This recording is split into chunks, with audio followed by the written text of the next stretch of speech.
दोस्तों, यह जीवन इतना बड़ा नहीं है जितना बड़ा आप इसे सोचते हैं।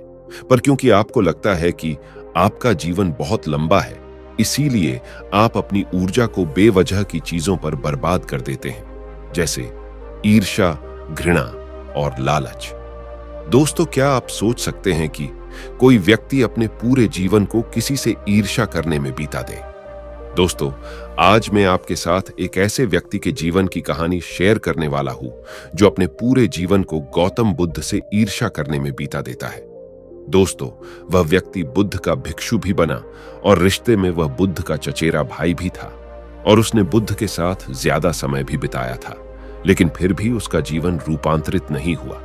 जानते हो क्यों? क्योंकि उसने अपने भीतर कड़वाहट के बीज बोकर रखे हुए थे और उस व्यक्ति का नाम देवदत्त था। दोस्तों, देवदत्त ने बुद्ध को मारने की बहुत बार कोशिश की, लेकिन वह हर बार असफल रहा। एक बार देवदत्त यह सोचता है कि वह राजा अजातशत्रु की सेना को लेकर बुद्ध को और उनके सभी भिक्षुओं को समाप्त कर देगा। देवदत्त राजा के पास जाता है और उनसे कहता है कि राजन, आप मुझे अपनी सेना दीजिए और मैं आपकी सेना की मदद से उस बुद्ध और उसके संघ को समाप्त कर दूंगा। लेकिन इस बार भी देवदत्त असफल हो जाता है, क्योंकि अब तक राजा अजातशत्रु भी गौतम बुद्ध का अनुयायी बन चुका था। राजा देवदत्त से कहता है कि बुद्ध को मारना तो दूर की बात है, अगर उनको छोटी सी खरोच भी आई तो मुझसे बुरा कोई नहीं होगा। मैं चाहूं तो अभी तुम्हें मृत्यु दंड दे सकता हूं, लेकिन जाओ, मैं तुम्हें छोड़ता हूं, क्योंकि अब मैं बुद्ध का अनुयायी हूं। इसीलिए बेवजह की हिंसा मुझे शोभा नहीं देती है। बुद्ध को अगर किसी ने एक बार खुले दिल से सुन लिया तो वह कभी भी बुद्ध से ईर्ष्या नहीं कर सकता। उस समय तो देवदत्त वहां से चला जाता है, लेकिन वह तय करता है कि वह अकेला ही बुद्ध की हत्या करेगा। उसके कुछ दिन बाद बुद्ध अकेले ही भिक्षाटन के लिए एक पहाड़ी के रास्ते से जा रहे थे। देवदत्त उस मार्ग में पहले से ही छिपा हुआ बैठा था। उसका उद्देश्य था कि मौका मिलते ही वो बुद्ध पर हमला कर देगा। जब बुद्ध देवदत्त के निकट जाते हैं तो देवदत्त एक वृक्ष के पीछे छिप जाता है, क्योंकि इतनी हिम्मत बुद्ध के शत्रुओं में भी नहीं थी कि वे बुद्ध पर सामने से वार करें। इसीलिए देवदत्त भी पीछे से वार करता है। वो बुद्ध के ऊपर पीछे से खंजर फेंक कर मारता है, लेकिन उसका निशाना चूक जाता है। इतने में ही देवदत्त को सामने से कुछ लोग बुद्ध की तरफ आते हुए दिखते हैं, जिसके कारण वो पेड़ के पीछे ही छिपा हुआ रहता है। वे लोग बुद्ध के पास आकर बुद्ध को प्रणाम करते हैं और बुद्ध के साथ ही गांव की तरफ जाने लगते हैं। बुद्ध के जाने के बाद देवदत्त यह सोचता है कि शायद बुद्ध की मृत्यु खंजर से नहीं लिखी हुई है। इसीलिए देवदत्त बुद्ध को मारने के लिए कोई और योजना बनाने लगता है। उसके बाद देवदत्त एक छोटी सी पहाड़ी पर चढ़कर बैठ जाता है।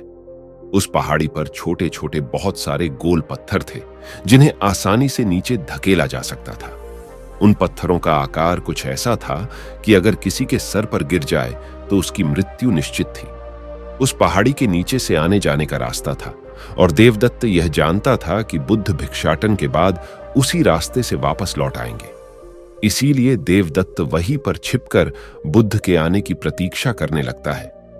कुछ समय प्रतीक्षा करने के बाद देवदत्त यह देखता है कि बुद्ध उस पहाड़ी के नीचे से जा रहे हैं। बुद्ध को देखते ही देवदत्त पहाड़ी से नीचे पत्थर फेंकने के लिए तैयार हो जाता है। जैसे ही बुद्ध उस पहाड़ी के नीचे से जाने लगते हैं, देवदत्त ऊपर से पत्थर धकेलना शुरू कर देता है। उन पत्थरों से बुद्ध को तो कोई नुकसान नहीं पहुंचता है, लेकिन पत्थर धकेलने के कारण उसका पैर फिसल जाता है और पहाड़ी से लुढ़कते हुए नीचे गिर पड़ता है। उस पहाड़ी से नीचे गिरने के कारण वो बुरी तरह से जख्मी हो जाता है।